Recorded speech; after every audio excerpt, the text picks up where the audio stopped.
रामोशी वंजारी सगळे आणि सगळी माणसं आहे म्हणून बापूसाहेब। नुसत्या एका समाजावर तुम्ही मतं मागत असाल तर त्या पक्षाचं नेतृत्व तुम्ही करताय। मला एक सांगा, शिवसेना प्रमुख बाळासाहेब ठाकरे यांनी आपल्या आयुष्यामध्ये कधी जातपात पाहिलेली नाही। एकदा बाळासाहेबांनी त्यांचा महापौर केला, त्या गावामध्ये सत्कार झाला, नंतर लोकांना कळालं की म्हणाले बरं झालं साहेब तुम्ही आमचा वामनराव लय मोठा केला, मुंबईचा महापौर केला आणि त्याचा सत्कार आमच्या गावामध्ये आम्ही केला। शिंप्याचं पोरगा मोठं झालं आणि माळ्याचं छगन भुजबळ नावाचा एक मोठा नेता बाळासाहेबांनी तयार केला।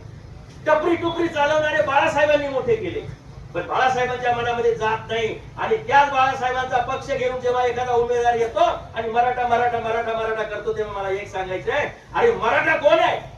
मराठा तो की ज्याचा या मातीशी इमान आहे, मराठा तो की जो विकासाचा शिल्पकार आहे, मराठा तो की जो जनसामान्यांना बरोबर घेऊन चालतो, मराठा तो छत्रपती शिवाजी महाराज की ज्याला सगळ्यांना बरोबर घेऊन चालतो।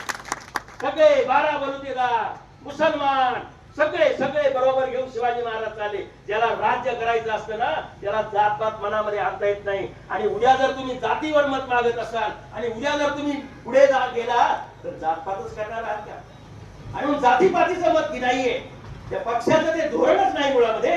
पण चुकीची माणसं जेव्हा या ठिकाणी येतात आणि कधीतरी रात्रीतून पक्ष बदलतात तेव्हा अशा पद्धतीचं जातीपातीचं राजकारण केलं जातं। त्या जातीच्या पातीच्या राजकारणाला आपण थारा देणार नाही अशा प्रकारचा मला विश्वास आहे।